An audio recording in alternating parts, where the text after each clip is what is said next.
Davos పట్టణం నుంచి CM Revanth sir IT మంత్రి దుద్దిల శ్రీధర్ బాబు సార్ తెస్తున్న పైకము పెట్టుబడులు అన్నీ కూడా మొత్తం ఫైనల్ అయినాయి కాదట.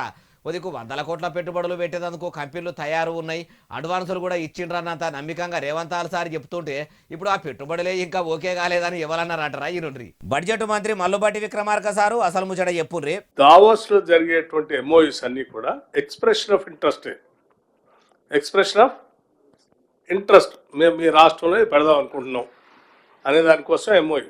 ఇన్నరా పైసల మంత్రికం ఉప ముఖ్యమంత్రి మల్లు బట్టి విక్రమార్క సార్ ఏమంటుండో ఇంకా మస్తుగానే అన్నాడు మొత్తం ముచ్చటి నుండి. కానీ ఇక్కడ మళ్ళీ మేము న్యూ ఎనర్జీ పాలసీ ప్రకటించిన తర్వాత we will call for the open tenders.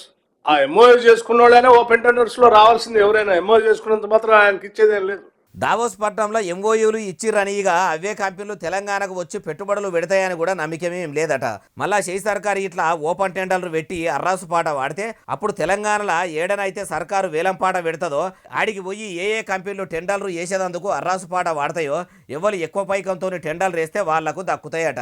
అయ్యా ఉప ముఖ్యమంత్రి కం పైసల మంత్రి మల్లు బట్టి విక్రమార్క సారు అంటే ఇప్పుడు దావోస్కు పోయి సీఎం రేవంత్ సారు పాలు పంచుకున్న మీటింగులలో పెట్టుబడులు పెడతామని ఒప్పుకుంటున్న ముచ్చడంతా ఉత్తదే అన్నట. అంటే అంతే అన్నట్టే కదా.